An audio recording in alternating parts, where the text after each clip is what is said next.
DNA జ్యోతిష్యానికి సాధారణ జ్యోతిష్యానికి తేడా ఏమిటంటే వేల సంవత్సరాల నుండి సాధారణ జ్యోతిష్యం ద్వారా ఒక జాతక చక్రం చూసి భూత భవిష్యత్ వర్తమాన కాలాలలో ఎప్పుడు ఎలా ఏమి జరుగుతుందని చెబుతూ ఒకవేళ అవి గాని అనుకూలంగా జరగకపోతే ఎలాగైనా ప్రకృతికి విరుద్ధంగా వాటిని మార్చేయాలని, అది కుదరకపోయినా పరిహారాల నెపంతో చేసే పద్ధతిది.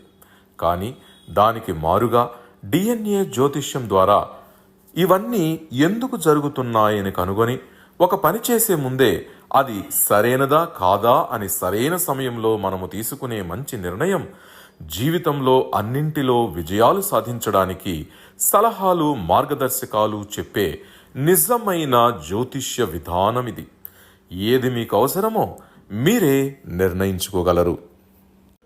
ప్రపంచవ్యాప్తంగా ఉన్న డిఎన్ఏ ఆస్ట్రాలజీ ప్రియమైన ప్రేక్షక మహాశయులందరికీ నా హృదయపూర్వక నమస్కారములు. నేను తిరుపతి పట్టణంలోని రేణిగుంట నుండి మీ గుణబ్రహ్మ సరస్వతి. ఈ వీడియో ద్వారా కర్మలలో శుక్రుని యొక్క కర్మ రిజిస్ట్రీతో పుట్టినటువంటి వారు ఏ విధంగా ఉండాలి, ఏ విధంగా మెలగాలి, ఏ విధంగా మెలగగలిగితే వారి యొక్క శుక్ర కర్మ దోషము, శుక్ర కర్మ రిజిస్ట్రీ నల్లిఫై అవుతుంది అన్న అంశాలని ఈ యొక్క వీడియో ద్వారా చర్చించబోతున్నాం. జనరల్గానే ఈ అష్టకర్మలలో శుక్రుని యొక్క కర్మారిజితో పుట్టినటువంటి వారు ఎవరై ఉంటారు అని మనము మొట్టమొదట జాతకాలని పరిశీలించినప్పుడు ఎలా కనుక్కుంటామంటే, వారి యొక్క రాశి పడిన నక్షత్రంగా కానీ, లగ్న పాయింట్ పడిన నక్షత్రంగా కానీ, లగ్న అధిపతి కూర్చున్నటువంటి నక్షత్రంగా కానీ, ఆరుద్ర, చిత్త మరియు శ్రవణ ఈ 3 నక్షత్రాలలో పడి పుట్టి ఉంటే అలాంటి వారిని మనము శుక్రకర్మ రిజిస్ట్రీ కలిగినటువంటి వారుగా మనం నిర్ధారణ చేస్తాం. ఒక కుటుంబంలో ఆరుద్ర నక్షత్రంలో ఎవరైనా ఒకరు పుట్టి ఉంటే అదే కుటుంబ పరంపరలో చిత్తా నక్షత్రంలోనూ మరియు శ్రవణ అనే నక్షత్రంలో ఖచ్చితంగా పుట్టి తీరుతారు. దీనినే మనం ఏమంటున్నామంటే డిఎన్ఏ జెనెటిక్ కనెక్టివిటీ. ఒక గూటి పక్షులు ఒక గూట్లో ఏ విధంగానైతే చేరుతారో ఆ విధంగానే ఈ యొక్క శుక్రకర్మ కలిగినటువంటి కుటుంబ పరంపర అనేది ఈ 3 నక్షత్రాల కలయికను తెలియజేస్తుంది. దాంతోపాటు లగ్నము నుండి 3వ భావము, 3వ భావాధిపతి యొక్క సంబంధం 1, 3, 3, 1 సంబంధంగా ఉన్నా కానీ ఆ జాతకులకు శుక్ర దోషము ఉంది, శుక్ర శాపం ఉంది, స్త్రీ శాపం ఉంది. అదేవిధంగా శుక్రుని ద్వారా పాజిటివ్, శుక్రుని కారకత్వాల ద్వారా నెగిటివ్ కూడా ఉంటుంది అని చెప్తాం. అంటే ఇక్కడ నేను డిఎన్ఏ ఆస్ట్రాలజీ ప్రకారంగా చర్చించేటప్పుడు ప్రతి ఒక్కరూ ఈ వీడియోను చూసేటప్పుడు మెలకువగా ఉండాలి. ఎలాగంటే ఇక్కడ నేను శుక్రుని గురించి చర్చించడం లేదు, శుక్ర గ్రహం గురించి చర్చించడం లేదు, శుక్రుని యొక్క కర్మ రిజిస్ట్రీని గురించి తెలియజేస్తున్నాను. ఇది గమనించాలి. అదే సమయంలో ఒకరు శుక్రుని కర్మ రిజిస్ట్రీతో పుడితే ఏ విధంగానైతే ఉండకూడదో అలాగా ఉండకూడదు. ఎలా ఉంటారు వీరంటే జనరల్గానే జాలీగా ఉంటారు, చాలా వరకు ఎంజాయబుల్ లైఫ్ని కలిగి ఉంటారు. ఎవరు ఎలాగైనా పునని, ఏ సందర్భంలో ఎలా ప్రవర్తించాలో వారికి తెలియదు. అటువైపు ఎవరో పాపం దురదృష్టవశాత్తు చనిపోయి బాధపడుతూ బోరుమని విలపిస్తుంటే వారి దగ్గరికి వెళ్ళి వీళ్ళు జోకులు వేయడం అనేది ఉంటుంది. వారిని చూడడానికి పరామర్శించడానికి వెళ్తే అందరూ ఏడుస్తుంటే వీళ్ళు ముఖంలో చిరునవ్వు ఉంటుంది.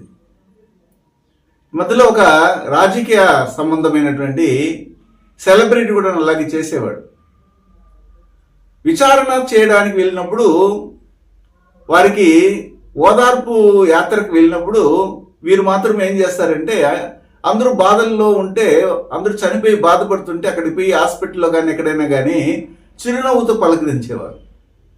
వారి ఖచ్చితంగా శుక్రుని యొక్క కర్మారిష్టి ఉంటుంది.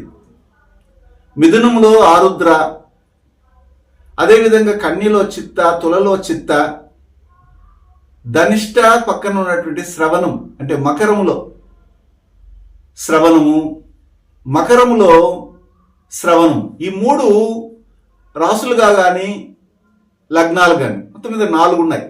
ఏమిటంటే మిథునము, కన్య, తుల, మకరం, ఈ 4 భావాలని రాశిగా కానీ లగ్నంగా కలిగి ఆరుద్ర, చిత్త, శ్రవణంగా ఉన్నటువంటి వారు మన హాస్పిటల్లో ఎవరైనా కానీ వాళ్ళ బంధువులే కావచ్చు, సొంత రక్తమే కావచ్చు, బాధల్లో ఉంటే ఆడిపోయి జాలీగా జోకులేయడు.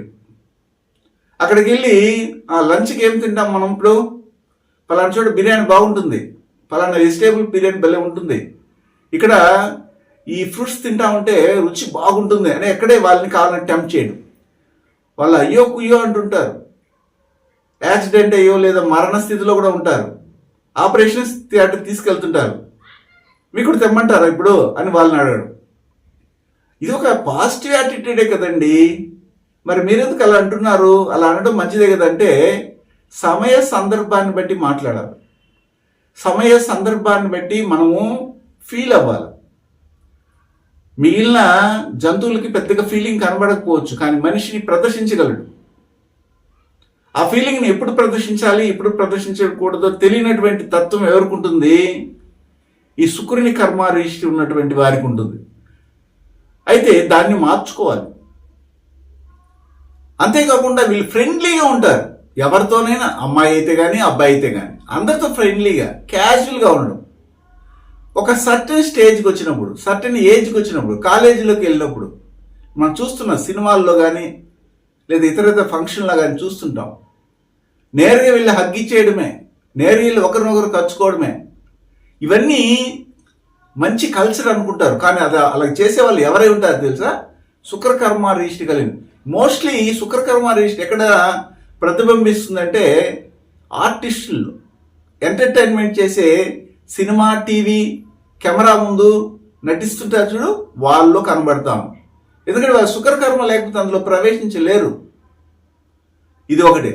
అదే వీరికి మంచి చేస్తా ఉంది, అదే చెడ్డ చేస్తుంది. ఈ విధంగా క్యాజువల్గా ఉండడం వల్ల ఎదుటి వ్యక్తులు ఏమనుకుంటారంటే, వీరు మమ్మల్ని ఆఫర్ చేస్తున్నారేమో, ప్రపోజ్ చేస్తున్నారేమో, కాబట్టి వీరితో మనం బాగా క్యాజువల్గా కాకుండా ఇంకా ఇంటర్నల్గా కూడా వెళ్ళిపోదాం అనేసి కావాలని వాళ్ళని హరాస్ చేయడం. హరాస్ చేసిన తర్వాత వాళ్ళు మళ్ళీ కంప్లైంట్ చేయడం. అధిక పక్షంలో ఈ శుక్రకర్మ రిజిస్టర్ ఉన్నటువంటి అమ్మాయిలు లేదా అబ్బాయిలే ఇలాంటి వాటికి గురి అవుతున్నారు.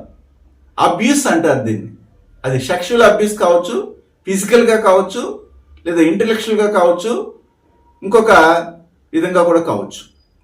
అయితే వాటన్నిటికీ కారణం ఎవరంటే వీరే చొరవ తీసుకోవడం వల్ల. 2 చేతులు కలిస్తే కదా చప్పట్లు కొట్టి శబ్దాన్ని మనం వింటాం. ఆ విధంగా వీరే ముందు ఫార్వర్డ్గా వెళ్ళడం వల్ల ఇలా జరుగుతుంది. అంటే ఇవన్నీ పాజిటివ్ యాటిట్యూడ్ కదండి. దాన్ని కూడా మనం వద్దంటే ఎలాగంటే, మన కల్చర్ ఏమిటి? ఎక్కడ నవ్వాలో అక్కడ నవ్వాలి, ఎక్కడ సీరియస్గా ఉండాలో అక్కడ సీరియస్గా ఉండాలి. కానీ వీరేం చేస్తారంటే అన్ని వేళలా టేక్ ఇట్ ఈజీగా తీసుకుంటారు, ఫ్రెండ్లీగా తీసుకుంటారు, జాలీగా తీసుకుంటారు. వాళ్ళ బాధల్లో ఉంటే కావాలని పుండు మీద కారం చల్లినట్టుగా మాట్లాడతారు. అది మొదట వదిలేయాలి. అది ఒకటైతే, ఎదిగినటువంటి బిడ్డలు వారి హద్దుల్లోనే ఉండాలి. ఆడబిడ్డలు కానీ మగవారు కానీ హద్దులు మించి ప్రవర్తించడం, హద్దులు మించి జోకులు వేయడం, హద్దులు మించిన డబుల్ మీనింగ్ మాటలు మాట్లాడడం ఎవరు చేస్తారంటే ఈ శుక్రకర్మ రిజిస్ట్రీ ఉన్నటువంటి వారే చేస్తున్నారు.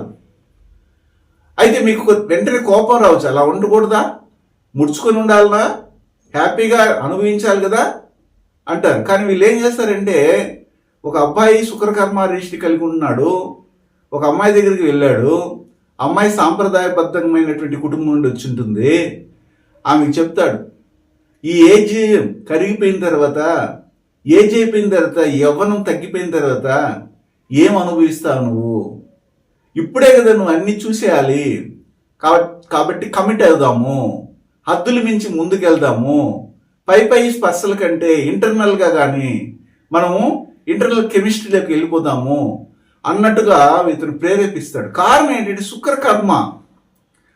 అదే శుక్రకర్మ అమ్మాయిలో కూడా ఉందంటే ఇంకా హద్దులు మించిన స్థితికి వెళ్ళిపోవడము, ప్రీ మ్యారిటల్ లైఫ్ని కొనసాగించడము, డేటింగ్లోకి వెళ్ళడము, లివింగ్ టుగెదర్గా ఉండడం, వితౌట్ మ్యారేజ్ చేసుకోకుండానే ఉండడం, అంటే మ్యారేజ్ చేసుకోకుండానే అన్నీ కూడా కొనసాగించేయడము, టెస్టులు చేసుకోవడము, మీ యొక్క సామర్థ్యం ఎంత, మగవాని సామర్థ్యం ఎంత తెలుసుకోకుండానే మేము వివాహం చేసుకోవాలా, ఒకవేళ పెళ్ళి అయిన తర్వాత అతను అసమర్థుడని తెలిస్తే నా యొక్క జీవితం ఏమవ్వాలి, కాబట్టి బిఫోరే మేము వాటన్నింటి టెస్ట్ చేసుకుంటాము, మా లస్ట్ని తీర్చగలిగే శక్తి అతనికి సామర్థ్యం ఉందా లేదా అన్నటువంటి టెస్ట్లో కూడా వెళ్ళగలిగే కర్మ రిజిస్ట్రీ ఎవరిదంటే ఈ శుక్రకర్మ రిజిస్ట్రీ.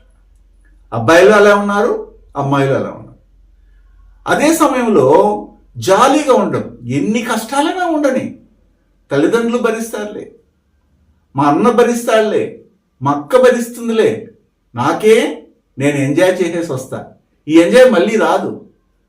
ఒక టూర్కి వెళ్ళాలి, ఇంట్లో మాత్రం మెతుకులు ఉండవు తినడానికి, కానీ నాన్నకి అమ్మని ఫోర్స్ చేసి ఎలాగైనా వెళ్ళాలి, నువ్వు డబ్బులు ఇకపోయినా కానీ నేను వేరే వాళ్ళకి డబ్బు ఖర్చు పెట్టినా వెళ్ళిపోతా అనేసి ఎంజాయ్ చేయడం. అక్కడే ఎంజాయ్ అంటే ఎందుకు చేస్తున్నంటే మళ్ళీ రాదు కదా వయసు అని, అంటే చేయాల్సిందే. కానీ అక్కడికి వెళ్ళి కూడా హద్దులు మించకుండా వీరొక పరిమితమైనటువంటి హద్దులలో ఉండి వారు ఎంజాయ్ చేయాలి.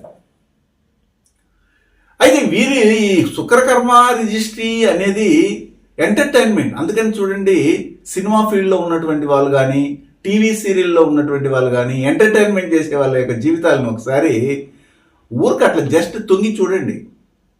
ఈ యొక్క విషయంలో చాలా వరకు బ్యాడ్ ఉంటుంది. వాళ్ళు ఎంత పెద్ద సెలబ్రిటీ అయినా కానీ కారణం ఏమిటి, ఆ కర్మ నెవర్ ఫర్గెట్ అడ్రస్ అన్నట్టుగా వాళ్ళు ఊరక ఉన్నా కానీ వాళ్ళని ప్రేరణ చేస్తుంది వెళ్ళి. ఆ ప్రేరణకి వీరు తట్టుకోలేక గోతులో పడిపోతారు, పప్పులో కాలేస్తారంటారు చూడు, ఆ విధంగా జరిగి జీవితాన్ని వృధా చేసుకుంటున్నారు. అందువల్ల ఏమిటంటే ఈ శుక్రకర్మ రిజిస్ట్రీ ఉన్నటువంటి అబ్బాయి కానీ అమ్మాయి కానీ ఒక సర్టన్ స్టేజ్ వచ్చినప్పుడు, ఈ సెక్షువల్ ఆర్గాన్స్ స్టిమ్యులేట్ అయినప్పుడు, ఆ సందర్భం వచ్చినప్పుడు దాన్ని కంట్రోల్ చేయగలిగితేనే వీరు ఒకరితోనూ జీవితాన్ని పంచుకోగలుగుతారు. కానీ లేకపోతే నెంబర్ ఆఫ్ వారితో జీవితాన్ని భ్రష్టు పెట్టించుకొని జీవితంలో ఒక సార్థకత లేని విధంగా జీవితాన్ని కొనసాగిస్తున్న వారు ఎవరై ఉంటారంటే శుక్రకర్మ కలిగినటువంటి వారుగానే ఉన్నారు. అయితే మనం ఈ వీడియోని మీకు ఎందుకు ప్రచురిస్తాం, మిమ్మల్ని తిట్టడానికి కాదు.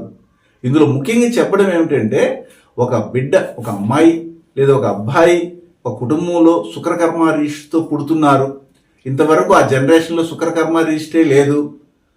ఇప్పుడు మాత్రమే ఆరుద్రలోనో, చిత్తాలోనో, శ్రవణాలోనో, రాశిపడి నక్షత్రంగానో, లగ్న పాయింట్ పడి నక్షత్రంగానో, లగ్నాధిపతి పడి నక్షత్రంగానో ఏర్పడింది. అప్పుడు వీరిని చాలా జాగ్రత్తగా ట్యాకిల్ చేయాలి, ఫోర్స్గా కాకుండా. ఈ శుక్రకర్మ రిజిస్ట్రీ, చంద్రకర్మ రిజిస్ట్రీ నేను ముందు కూడా అనేక వీడియోలో చెప్పాను. శుక్రుడు పుట్టినటువంటి నక్షత్రం వచ్చి మకా నక్షత్రము, చంద్రుడు పుట్టిన నక్షత్రం వచ్చి మృగశిర నక్షత్రము.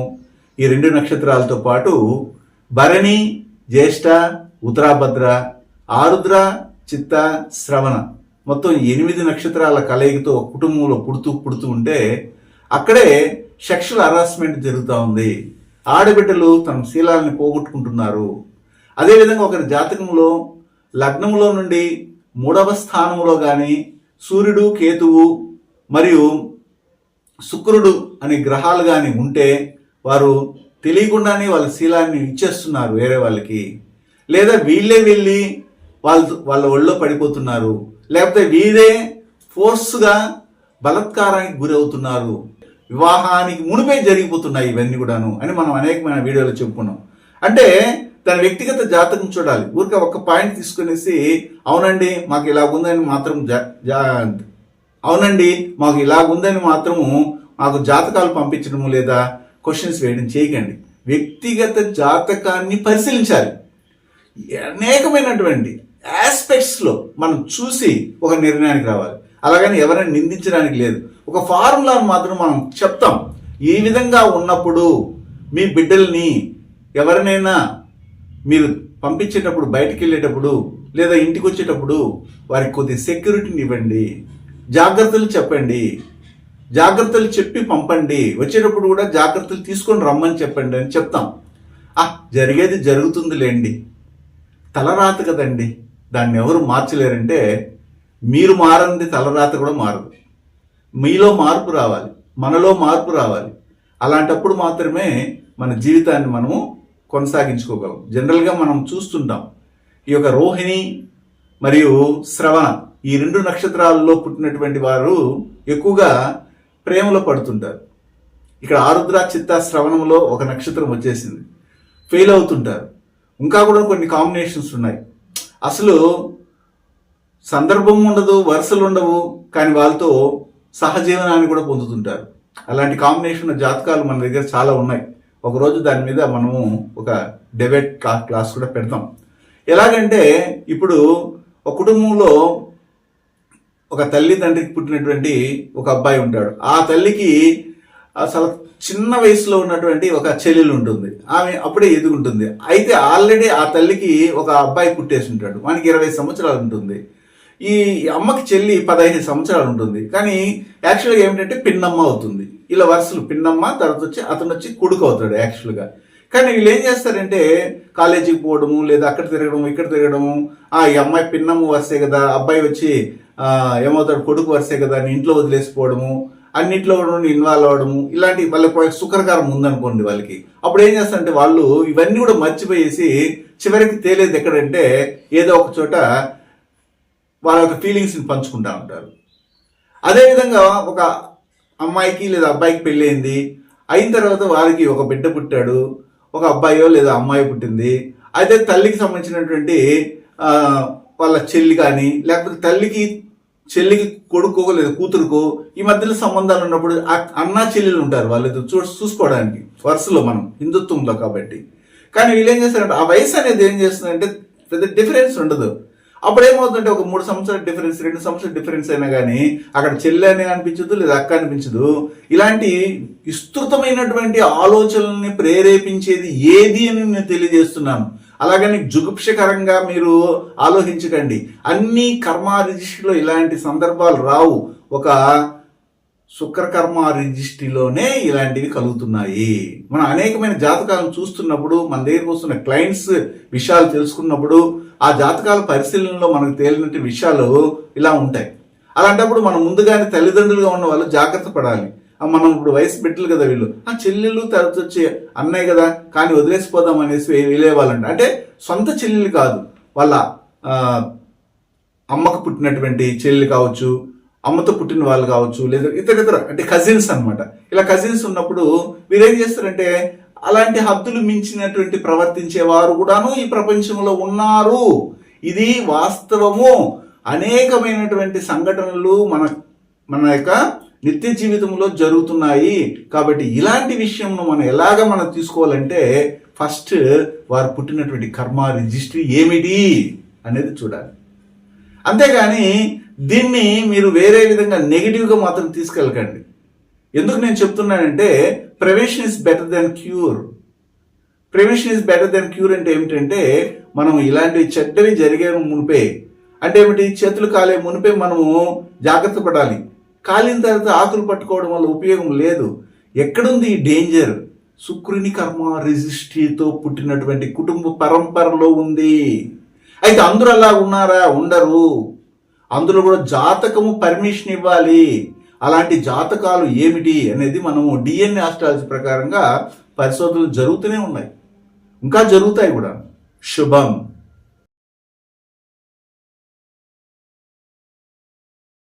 డిఎన్ఏ జ్యోతిష్యం నేర్చుకోవడానికి ఆసక్తి ఉన్న వారందరికీ గురువుగారి తరపున స్వాగతం. దైవజ్ఞ శ్రీ గుణబ్రహ్మ సరస్వతి గారి నుండి ఆన్లైన్ ఆడియో క్లాసుల ద్వారా అద్భుతమైన ఈ వంశపారంపర్య జ్యోతిష్యంను బేసిక్స్ నుండి అడ్వాన్స్ వరకు నేర్చుకోవాలంటే మీరు ఒక్కసారిగా ఫీజు చెల్లించేస్తే మిమ్మల్ని డిఎన్ఏ వాట్సాప్ గ్రూప్లో యాడ్ చేసినప్పటి నుండి మీ జీవితకాలం డిఎన్ఏ జ్యోతిష్యానికి సంబంధించిన క్రొత్త అప్డేట్స్ని ఆ వాట్సాప్ గ్రూప్లో నిరంతరం పొందవచ్చు. ఫీజు చెల్లించిన వెంటనే జరిగిపోయిన పాఠాలు మీ ఈమెయిల్ ఐడి ఇస్తే గూగుల్ డ్రైవ్కి మొదటే గురువుగారు పంపిస్తారు. అందులో మీకేదైనా డౌట్స్ వస్తే జూమ్ క్లాస్లో గురువుగారే స్వయంగా క్లియర్ చేస్తారు. పీడిఎఫ్ కానీ ప్రింటింగ్ మెటీరియల్ కానీ ఇవ్వబడదని గమనించగలరు.